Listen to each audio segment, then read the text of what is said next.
वाली 27 जनवरी को आम आदमी पार्टी के वरिष्ठ नेता और राज्यसभा सांसद संजय सिंह का बतौर राज्यसभा सांसद कार्यकाल खत्म हो रहा था। लेकिन उससे पहले ही अरविंद केजरीवाल ने एक बार फिर से संजय सिंह को यहां राज्यसभा सांसद के लिए मनोनीत कर दिया और उन्हें एक बार फिर से उम्मीदवार के तौर पर पेश किया। लेकिन इससे पहले संजय सिंह को लेकर सवाल उठ रहे थे कि जिस तरह से अब संजय जेल में बंद है, क्या पार्टी उन्हें एक बार फिर से राज्यसभा सांसद के तौर पर आगे करेगी? आगे करती है तो क्या संजय सिंह पार्टी के लिए कुछ करते नजर आएंगे? क्या अगर कुछ करते भी नजर आएंगे तो लोकसभा चुनावों में भूमिका निभा सकते हैं या आगामी 2025 में दिल्ली विधानसभा चुनावों में आम आदमी पार्टी के लिए काम कर सकते हैं? ऐसे तमाम सवाल संजय सिंह को लेकर उठ रहे थे, क्योंकि जिस तरह से बीते साल की 4 अक्टूबर को यहां संजय सिंह के सरकारी आवास पर छापेमारी करते हुए ईडी ने उन्हें गिरफ्तार किया था और उसके बाद जब अगले दिन यानी 5 अक्टूबर को संजय सिंह को दिल्ली की राउज एवेन्यू कोर्ट ने ईडी की न्यायिक हिरासत में भेज दिया था,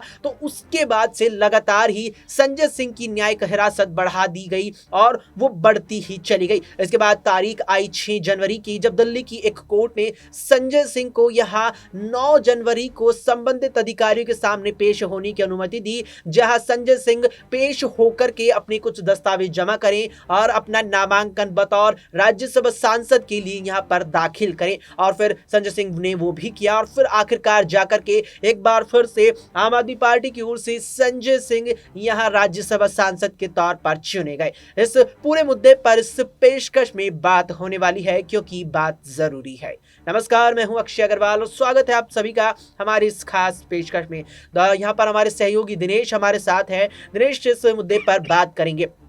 दिनेश, बात यहां पर शुरू करते हैं हम संजय सिंह के राज्यसभा में वापसी को लेकर के। तो मेरा पहला सवाल यही रहेगा कि जिस तरह से संजय सिंह जेल में बंद है और उसके बाद भी अरविंद केजरीवाल या कहीं की आम आदमी पार्टी ने उन्हें एक बार फिर से उम्मीदवार बनाया, फिर अब चुने भी जा चुके हैं वे, क्या जेल में बंद होने से भी वे अपनी पार्टी को फायदा पहुंचा पाएंगे?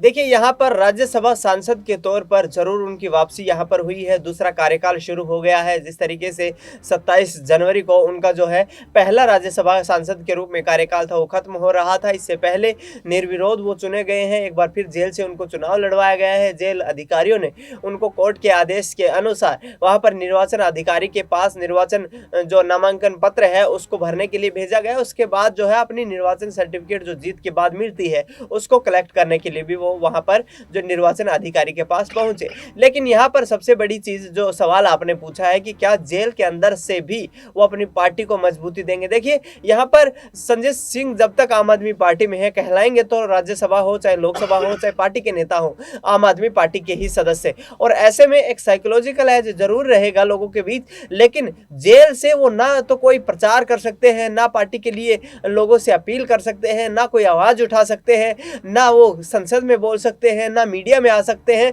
तो ऐसे में फिर कोई फायदा खैर नहीं पहुंचा पाएंगे, जो जिससे डायरेक्ट लिंक जो है लोगों का बना रहे, लोगों तक पहुंचे, जनता की आवाज उठाए।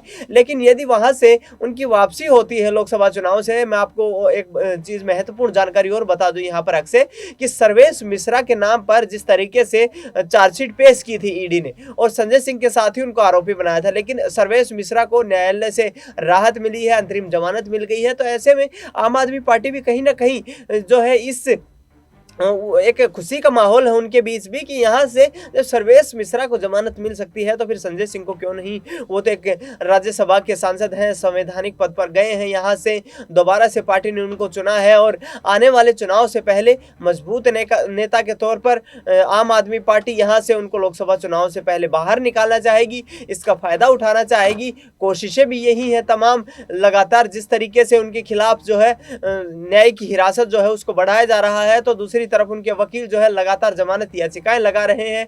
आम आदमी पार्टी के तमाम जो नेता हैं, चाहे अरविंद केजरीवाल हो, राघव चड्ढा हो, आतिशी सिंह हो, ये सौरभ भारद्वाज हो, ये ऐसे नेता हैं जो लगातार कहते नजर आ रहे हैं कि संजय सिंह अवैध रूप से जेल में बंद है, गैर कानूनी तरीके से गिरफ्तार किया गया है। उसके अलावा मनीष सिसोदिया भी जेल में बंद है। तो ऐसे में अंदर से कोई राहत पहुंचा पाना, पार्टी के लिए काम कर पाना काफी मुश्किल है, लेकिन बाहर आते हैं जरूर इसका फायदा मिलता नजर आएगा। बिल्कुल, यहाँ पर फायदा मिलता नजर आएगा। तमाम तरीके से संजय सिंह को जेल से बाहर करने की कोशिशें जारी हैं, लेकिन अब तक भी कोशिशें पूरी तरीके से सफल नहीं हो पाएगा। दिनेश, यहाँ पर मेरा दूसरा सवाल इसके उलट रहेगा कि संजय सिंह को इससे क्या फायदा मिलेगा कि जब पार्टी ने एक बार फिर से राज्यसभा सांसद बनवा दिया है, देखिए, यहाँ से पार्टी के नेता के तौर पर राजनीति के एक तो पकड़ है वो बरकरार है।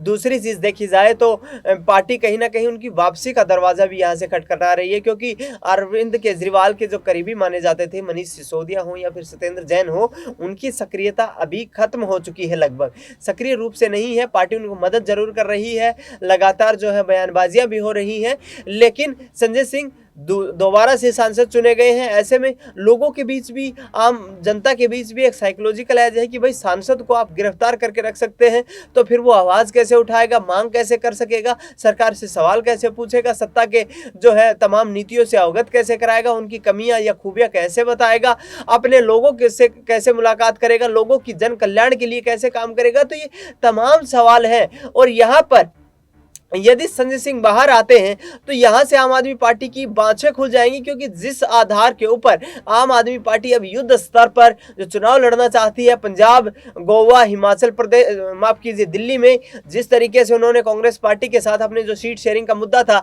उस पर सहमति बना ली है, तो यहाँ से संजय सिंह हो या फिर मनीष सिसोदिया हो, बाहर निकालने की प्रक्रिया लगातार जारी है। लेकिन पार्टी को फायदा तभी पहुंचेगा जब संजय सिंह रिलीज हो पाएंगे। बिल्कुल, यहाँ पर पार्टी को फायदा तो तभी पहुंचेगा जब संजय सिंह बाहर आते नजर आएंगे। लेकिन जिस तरह से ईडी की कार्रवाई चल रही है, ईडी जिस रास्ते पर चल रही है, उस रास्ते को देखते हुए तो नहीं लगता है कि पार्टी को राहत मिलेगी, क्योंकि उस रास्ते में यहाँ ईडी एक गिरफ्तारी की तलवार लेकर अपने साथ चल रही है, और उस तलवार वाले रास्ते में सामने अब यहाँ पर अरविंद केजरीवाल नजर आ रही हैं, क्योंकि 4 समन अरविंद केजरीवाल को जारी हो चुके हैं। दिनेश, एक आखिरी छोटा सवाल मैं आपसे इस मुद्दे पर ये लेना चाहूंगा कि अरविंद केजरीवाल को लेकर 4 समन ईडी जारी कर चुकी है, 3 का नाम तौर पर ईडी के पास है यहाँ पर, क्योंकि 3 के बाद यहाँ पर गिरफ्तारी की ईडी बढ़ती है कोर्ट के माध्यम से, लेकिन 4 समन हो चुके हैं। दूसरी ओर झारखंड के मुख्यमंत्री हेमंत सोरेन को ईडी एक मामले में 8 समन जारी कर चुकी है। क्या अरविंद केजरीवाल इस बात को जहन में रखकर चल रहे हैं कि सोरेन को 8 समन जारी हो चुके हैं तो मैं भी अभी क्यों पेश हो जाऊं?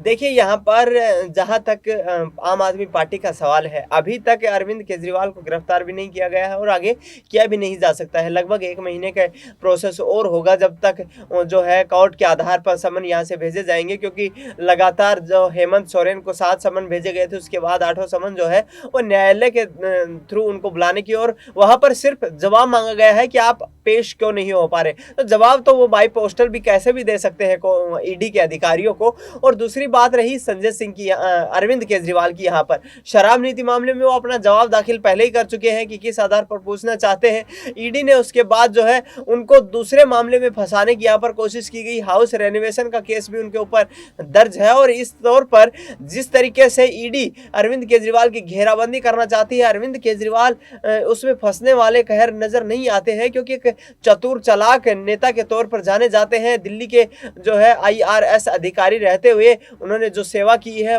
जो अपनी जॉब के दौरान जो एक्सपीरियंस हासिल किया है, उसके बाद से जिस प्रकार से सक्रिय राजनीति में यहाँ पर आए, दिल्ली के मुख्यमंत्री की कुर्सी पर पहली बार चुनाव लड़ते ही बैठ गए, तो ये सबसे बड़ी चीज है। तो यहाँ पर अरविंद केजरीवाल को गिरफ्तार करना अक्सर उतना आसान नहीं होगा जितनी आसानी से मनीष सिसोदिया, संजय सिंह को गिरफ्तार कर लिया गया, सत्येंद्र जैन को गिरफ्तार कर लिया गया, क्योंकि एक चतुर नेता है, मुख्यमंत्री के पास कुछ अधिकार होते हैं, कुछ शक्तियां होती है।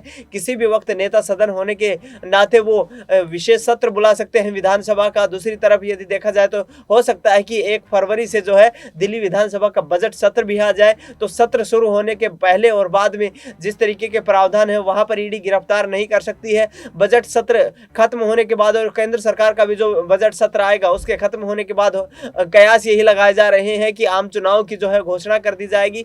तो ऐसे में फिर आचार कोड ऑफ कंडक्ट लग जाएगा, और ऐसे में फिर गिरफ्तारी करना कहीं ना कहीं काफी मुश्किल हो जाएगा। और यदि गिरफ्तारी होगी तो आम आदमी पार्टी इसका सीधा जो चुनावी फायदा उठाती नजर आएगी। चुनावी फायदा आम आदमी पार्टी उठाती नजर आने वाली है। देखना है कि अब 18 जनवरी को जब ईडी के समन की तारीख आएगी उस पर केजरीवाल पेश होंगे या नहीं। साथ ही उसके बाद अगर केजरीवाल पेश नहीं होते हैं तो ईडी अगला कदम क्या उठाती है। साथ ही साथ संजय सिंह को अब आने वाले दिनों में क्या कुछ और राहत इस पूरे मामले को लेकर मिलती नजर आती है। क्या कुछ आपकी राय है इस पूरे मुद्दे पर, कमेंट बॉक्स में हमें कमेंट करके जरूर बताएं। फिलहाल के लिए इस पेशकश में इतना ही। देश और दुनिया की तमाम खबरों के लिए आप देखते रहें SPN9 न्यूज।